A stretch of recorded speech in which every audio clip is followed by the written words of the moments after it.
Assalamualaikum warahmatullahi wabarakatuh.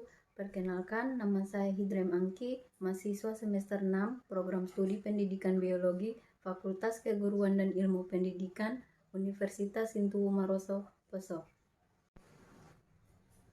Baiklah, di sini saya akan mempraktekkan pengaplikasian keterampilan dasar mengajar sebagai pemenuhan tugas pada mata kuliah Microteaching dan PLP1. Kedua mata kuliah tersebut diampu oleh dosen Ibu Selvi Ferawati Rurua dan Ibu Selvina Doranggi. Silakan disimak ya videonya. Assalamualaikum warahmatullahi wabarakatuh dan selamat siang. Waalaikumsalam warahmatullahi wabarakatuh. Bagaimana kabarnya semuanya? Sehat, Ibu. Baiklah, hari ini kita bertemu lagi. Sebelum itu, Ibu absen terlebih dahulu. Ibu. Nurfadila Ernusa, Hadir. Linda Rismawati, Hadir. Komang. Hadir. Baiklah, hadir semua ya. Iya, Hari Bu. ini kita akan mempelajari tentang sistem pernapasan pada manusia.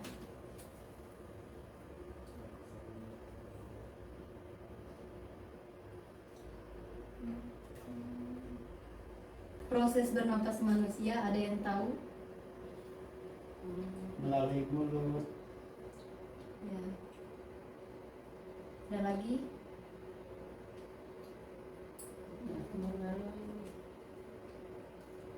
Sistem pernapasan atau respirasi adalah organ-organ yang melibatkan proses bernapas dan bertanggung jawab dalam pertukaran oksigen dan karbon dioksida. Organ yang paling bertanggung jawab dalam sistem pernapasan adalah paru-paru, di mana paru-paru ini sebagai pembawa pertukaran gas saat proses bernapas. Selanjutnya, beberapa organ penyusun sistem pernapasan pada manusia. Bisa kita lihat di gambar. Organ penyusun sistem pernapasan dimulai dari rongga hidung, yang selanjutnya faring, yang ketiga laring atau tenggorokan, yang keempat trakea, selanjutnya bronkus, selanjutnya bronkiolus dan diafragma.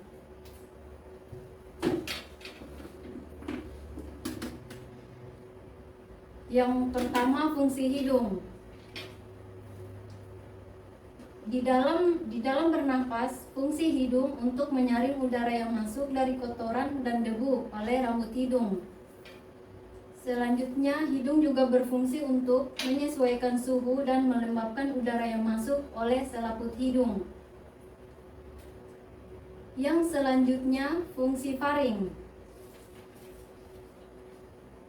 Faring berfungsi untuk sebagai tempat pertemuan rongga hidung atau saluran pernapasan dan rongga mulut atau saluran pencernaan atau sebagai jalan bagi udara dan makanan.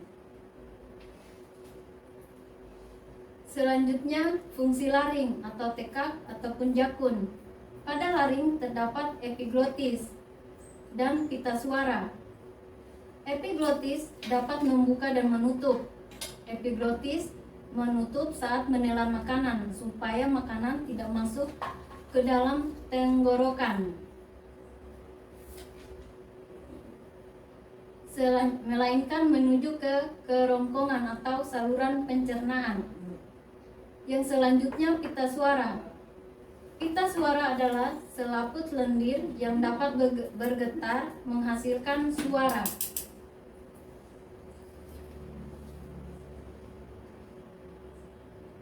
Yang selanjutnya, trakea atau tenggorokan.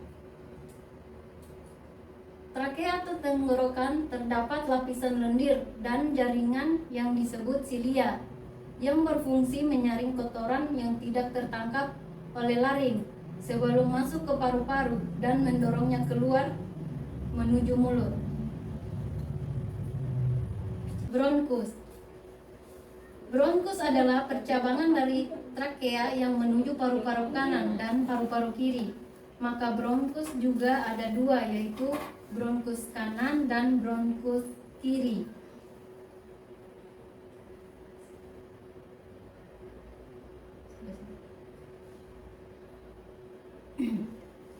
Selanjutnya, bronkiolus. Bronkeolus adalah percabangan dari bronkus dengan ujung gelembung-gelembung kecil. Selanjutnya, fungsi alveolus. Alveolus adalah gelembung paru-paru sebagai ujung dari bronkeolus. Alveolus sendiri berfungsi sebagai tempat pertukaran gas oksigen dan karbon dioksida. Jadi, pada paru-paru terdapat organ yaitu bronkus, bronkeolus, dan alveolus. Selanjutnya, fungsi diafragma. Diafragma adalah sekat rongga badan berupa otot yang membatasi rongga dada dan rongga perut yang berfungsi membantu proses pernapasan, yakni mengatur keluar masuknya udara melalui kontraksi otot. Setelah mengetahui organ pernapasan pada manusia, kita akan belajar tentang proses pernapasan manusia. Proses pernapasan manusia terbagi dalam dua jenis, yaitu inspirasi atau proses menghirup udara, dan ekspirasi, proses mengeluarkan udara. Pada proses inspirasi atau menghirup udara, diafragma berkontraksi dan bentuknya mendatar. Otot-otot antar tulang rusuk berkontraksi sehingga paru-paru dan rongga dada mengembang. Maka udara yang kaya oksigen akan masuk ke paru-paru.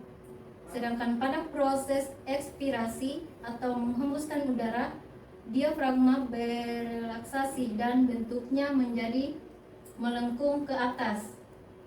Bisa dilihat di gambar. Otot-otot antar tulang rusuk bereaksi sehingga paru-paru dan rongga dada mengempis, maka udara yang kaya karbon dioksida akan keluar dari paru-paru. Selanjutnya kita akan belajar tentang jenis pernapasan manusia. Jenis pernapasan pada manusia ada dua, yaitu pernapasan dada dan pernapasan perut. Pada pernapasan dada yaitu pernapasan yang menggunakan otot antar tulang rusuk. Sedangkan pada pernapasan perut yaitu pernapasan yang menggunakan diafragma. Selanjutnya, beberapa macam-macam penyakit pada sistem pernapasan. Yang pertama, influenza yang disebabkan oleh virus dan mudah menular. Penularan bisa melalui kontak langsung ke cairan seperti batuk atau bersin. Saat flu dipenuhi lendir sehingga mengganggu pernapasan. Selanjutnya, kanker paru-paru. Penyebabnya seperti merokok, minum alkohol, dan lain sebagainya yang tidak sehat. Selanjutnya, tuberkulosis atau TBC. Penyakit ini disebabkan oleh bakteri Mycobacterium tuberculosis yang menyerang paru-paru dan menimbulkan bintik-bintik pada dinding alveolus sehingga menyebabkan proses difusi oksigen terganggu. Selanjutnya, asma disebabkan karena saluran pernapasan yang disebabkan oleh alergi terhadap debu, bulu serangga kecil ataupun rambut. Yang terakhir, bronkitis, gangguan pada cabang trakea atau bronkus akibat infeksi yang menyebabkan penderita menghasilkan lendir yang menyumbat bronkus sehingga dapat membuat sesak napas. Ada yang ditanyakan? Baiklah, jika tidak ada yang ingin bertanya pada materi yang Ibu berikan hari ini, materi akan Ibu akhiri. Terima kasih sudah hadir di tempat ini. Kita berikan aplaus untuk materi pada hari ini. Materi Ibu akhiri. Assalamualaikum warahmatullahi wabarakatuh. Waalaikumsalam warahmatullahi wabarakatuh. Beberapa kesimpulan yang dapat saya ambil dari video pengaplikasian keterampilan dasar mengajar yang telah saya buat, bahwa sistem pernapasan atau respirasi adalah organ-organ yang melibatkan proses bernapas. Dalam sistem pernapasan, oksigen merupakan hal yang paling dibutuhkan dalam tubuh. Beberapa organ pernapasan pada manusia: yang pertama, rongga hidung, faring, laring, trakea atau tenggorokan, bronkus, bronkeolus, dan alveolus. Pernapasan terdapat dua proses, yaitu proses inspirasi dan ekspirasi, di mana proses inspirasi yaitu proses memasukkan nafas atau oksigen, dan proses ekspirasi merupakan berdasarkan organ-organ yang terlibat. Pernapasan dibagi menjadi dua jenis, yaitu pernapasan dada dan pernapasan perut, di mana pernapasan dada merupakan pernapasan yang menggunakan otot antar tulang rusuk, sedangkan pernapasan perut yaitu pernapasan yang menggunakan diafragma. Baiklah, itulah video pengaplikasian keterampilan dasar mengajar yang telah saya buat. Lebih dan kurangnya saya mohon maaf. Wassalamualaikum warahmatullahi wabarakatuh.